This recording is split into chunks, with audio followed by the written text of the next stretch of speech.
Si tu regardes très bien la prière de Daniel, il y a dans un premier temps la confession. Ça veut dire quoi? Ça veut dire que il a confessé, n'est-ce pas, les péchés. Il y a ce qu'on appelle la confession. Regardons un peu.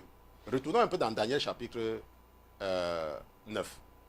Et regardons, n'est-ce pas, ce qu'il dit ici. Là. Daniel dit, je tournais ma face vers le Seigneur Dieu pour lui présenter des requêtes et des supplications. Nous avons expliqué, avec jeûne en prenant le sac et la cendre. Maintenant, je priais l'Éternel mon Dieu et je lui fis ma confession. On se comprend? Je priais l'Éternel mon Dieu et je lui fis ma confession. Et je lui dis, ah, Dieu grand et redoutable qui fait alliance. Et regarde la confession, c'est que nous avons péché. Est-ce que tu comprends? Donc, lorsque tu es en train de prier, tu dois d'abord confesser tes péchés. C'est la première chose que tu dois faire quand tu pries. Confesser tes péchés. Confesser les péchés par action et les péchés par omission. Et je vous ai dit que les péchés les plus dangereux, ce sont les péchés par omission. Parce que nous péchons sans le savoir. Donc tu dis que mon Dieu, je ne viens pas devant toi parce que je suis juste. Je viens devant toi en tant que pécheur.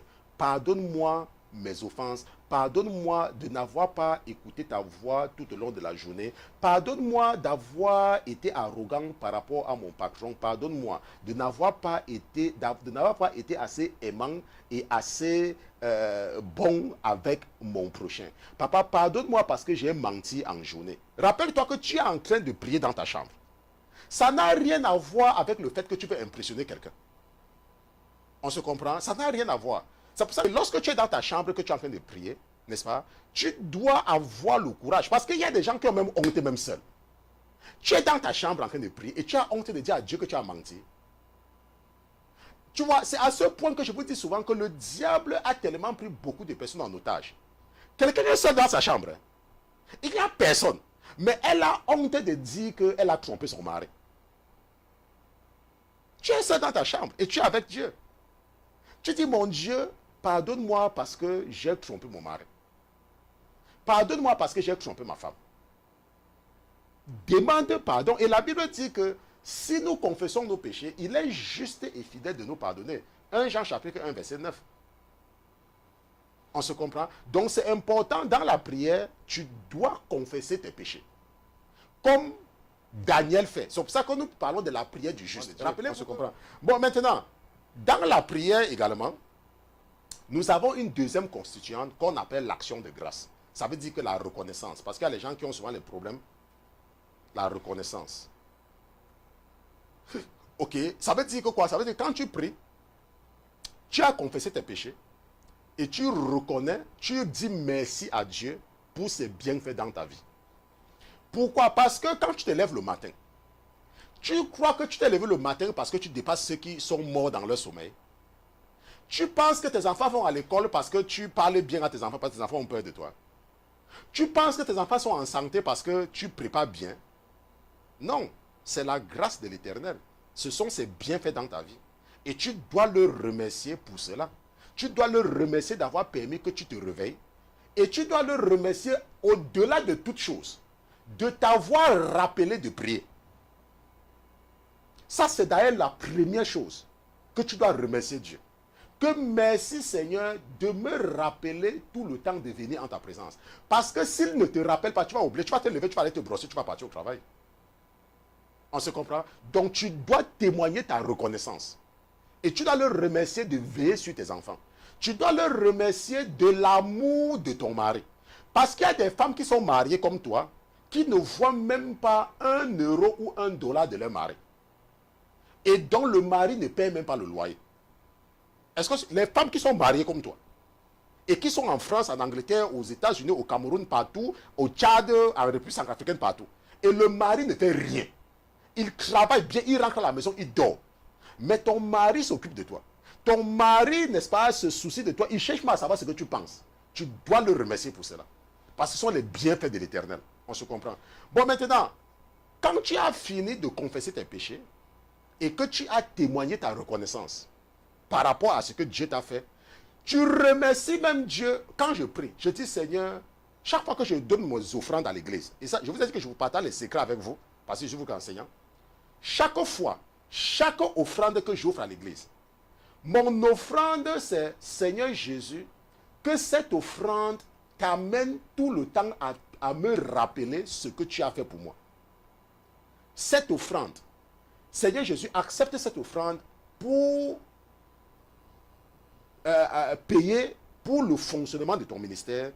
Mais je prie surtout que cette offrande t'amène à toujours me rappeler ce que tu as fait pour moi. Est-ce qu'on se comprend? Toujours me rappeler. Et lorsque tu as fini avec cela, maintenant tu supplies. Tu présentes maintenant tes supplications. Et c'est là où les femmes nous dépassent. Et c'est pour ça que les femmes sont très fortes dans l'intercession. N'est-ce pas? Parce que les femmes, elles savent comment supplier. Ok? Donc les femmes savent comment supplier Dieu. Si c'est pour ça, les femmes sont des champions. Pour la supplication. Et nous avons vu ce que c'est que la supplication. Ok? Donc la supplication, c'est ça. Donc tu supplies, n'est-ce pas? Tu es humble, tu te rabaisses. À nous la confusion de face, à nos rois, à nos chefs et à nos pères, parce que nous avons péché contre toi. Ça, il reconnaît toujours les péchés, n'est-ce pas? Maintenant, regarde, il dit, les compassions et les pardons sont au Seigneur notre Dieu, car nous sommes rebellés contre toi. Et il dit, nous n'avons point écouté ta voix. Ça, il est toujours en train de confesser, n'est-ce pas? Il dit, tout Israël a transgressé ta loi. Il est toujours en train de confesser. Il a accompli les paroles qu'il avait prononcées. Il est toujours en train de confesser. Selon ce qui est écrit dans la loi de Moïse, il est toujours en train de confesser. Et l'Éternel a veillé. Il est en train de toujours de reconnaître. Et maintenant, Seigneur, écoute ce qu'il dit au verset. Il dit, et maintenant, Seigneur, notre Dieu, qui a tiré ton peuple du pays d'Égypte par ta main puissante et qui t'a acquis un nom tel qu'il est aujourd'hui, nous avons péché et nous avons agi méchamment. Mais regarde, Seigneur, selon toutes tes justices, ta colère et ton indignation se détournent de ta vie, de ta montagne sainte. Car à cause de nos péchés, nous avons quitté nos pères, Jérusalem et ton père. Nous sommes à nos propres péchés. Est-ce que tu vois? Donc, Daniel, n'est-ce pas, il le supplie. Il dit, Seigneur, nous avons péché, mais à cause de ton nom. On se comprend. Bon, maintenant, l'une des composantes également importantes de la prière, et ça également, il faut comprendre, c'est qu'il est très important de reconnaître que Dieu est juste et bon. Et c'est ça que Daniel fait ressortir bien dans le verset 14. Daniel dit, et l'Éternel a veillé sur le mal, et il a fait bénir sur nous, car l'Éternel, notre Dieu, est juste dans toutes les œuvres qu'il a faites.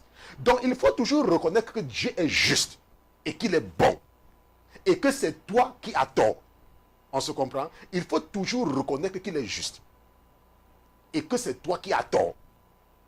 Ok? Et il faut également, quand tu es en train de prier, et ça c'est très important, quand tu es en train de prier, et c'est ce que j'ai marqué, juste et bon. Bon, et il faut également, quand tu es en train de prier, savoir l'élever. Savoir dire à Dieu qu'il est Dieu. On se comprend qu'il est Dieu. Tu vas me dire que, mais pasteur Christian, mais Dieu est Dieu. Non, non, non, non, ça tu n'as rien compris. Il faut rappeler à Dieu qu'il est Dieu. Et qu'en dehors de lui, il n'y a personne d'autre. On se comprend. Il faut savoir rappeler à Dieu qu'il est Dieu. Et maintenant, présenter maintenant la requête. Après cela, c'est après cela maintenant que tu présentes la requête. Et l'un des secrets, quand tu es en train de présenter ta requête à Dieu, c'est de lui rappeler qu'il est Dieu. Et voilà ce que Daniel fait à partir du verset 15. Daniel dit, regardez très bien, il dit, et maintenant Seigneur notre Dieu, qui a tiré ton peuple du pays d'Égypte par ta main puissante, et qui t'a acquis un nom, tel qu'il est aujourd'hui, nous avons péché, nous avons agi méchamment. Écoute comment il continue, il dit, Seigneur, que selon toutes tes justices, ta colère et ton indignation se détournent de ta ville Jérusalem, de ta montagne sainte, car à cause de nos péchés, à cause de nos iniquités, Jérusalem et ton peuple sont en opprobre. Ça veut dire quoi? Ça veut dire que ce que Daniel est en train de faire ici, là, c'est qu'il est en train de rappeler à Dieu qu'il est Dieu, et que c'est le nom de Dieu qui sera dans la boue. On se comprend? Ça veut dire quoi? Ça veut dire qu'il est en train de défier Dieu, qu'il doit agir. Et nous avons vu que c'est ça qu'on appelle une requête. Une requête. Ok? Et il dit que, et maintenant, écoute au Seigneur notre Dieu, la requête. Bon, je ne savais pas que c'est ça qui venait. Parce que vous savez que quand ça fait partie de toi, tu sais. Donc je lis même le verset 17. Il dit que, et maintenant, Seigneur notre Dieu, écoute la requête et les supplications pour l'amour du Seigneur. Fais-lui ta face. Maintenant, qu'est-ce que Daniel fait ici? Dans la réalité, Daniel dit, mon Dieu, prête l'oreille et écoute. Ouvre les yeux et regarde nos désolations et la ville sur laquelle ton nom est invoqué. Ça veut dire que Daniel ici là est en train de le défier. Daniel est en train de dire que Seigneur, c'est à ton intérêt. Vous avez vu tout à l'heure quand je priais, je disais que Seigneur, c'est toi qui nous as rappelé. Et si tu ne nous pardonnes pas et que quelque chose nous arrive, la honte va venir sur ton nom. Parce que les gens savent que nous sommes des chrétiens. On se comprend. Les gens savent que nous partons à l'église. Et lorsque les gens vont nous voir avec les problèmes là, c'est ton nom qui sera dans la honte. Et tu dois pouvoir rappeler à Dieu que c'est lui qui est venu, qui a tout mis en péril pour te sauver. Et tu dois rappeler à Dieu que tu es important devant lui. Qu'il a sacrifié sa vie à cause de toi. Et pour que son nom doit demeurer, il doit intervenir dans ta vie. Cela s'appelle des requêtes. Maintenant, lorsque tu fais ça, ce n'est pas que c'est gratuit. Dans la réalité, Dieu est content. Parce qu'il sait que tu le connais. Et c'est pour cela que si tu regardes très bien, regarde maintenant, quand Daniel a fait cette prière, ok, regarde ce qui s'est passé. Regarde. Daniel dit que, et je parlais encore.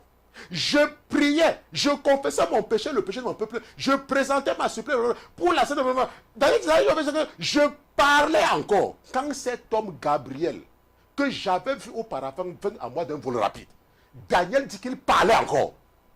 Ça veut dire quoi? Ça veut dire que quand tu connais prier, n'est-ce pas, quand tu connais prier, un jour, il y a une de vos sœurs, je ne sais pas ce qui s'est passé, et je ne sais pas, je priais pour elle.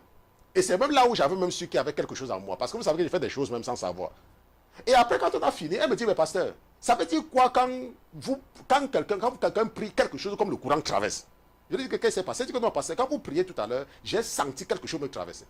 Vous voyez? Parce que quand tu pries, et que tu utilises tout ce que je te dis là, laisse-moi te dire, le Seigneur ne peut pas s'asseoir sur sa chaise. Quand ta prière arrive, il ne peut pas s'asseoir. Il dit que pardon, allez écouter ce que ma fille veut, allez écouter ce que ma fille veut, allez écouter ce que mon fils veut. Allez écouter, pardon. La fesse est sucrée, oh, la fesse est sucrée, oh, allez écouter. Bon, bien évidemment, ça c'est pas quand tu vis dans le péché. C'est pas quand tu es en train de prier avec les faux cheveux sur la tête. Quand tu pries avec les faux cheveux, ta prière ne traverse même pas le plafond. Ça ne passe pas. Ça reste dans ta chambre. Quand tu es là, tu es en train de prier avec un pantalon qui est serré, quand tu vas sortir pour aller séduire les gens dehors, ça ne part nulle part. Tu es en train de perdre ton temps. Nous sommes en train de parler ici de la prière du juste.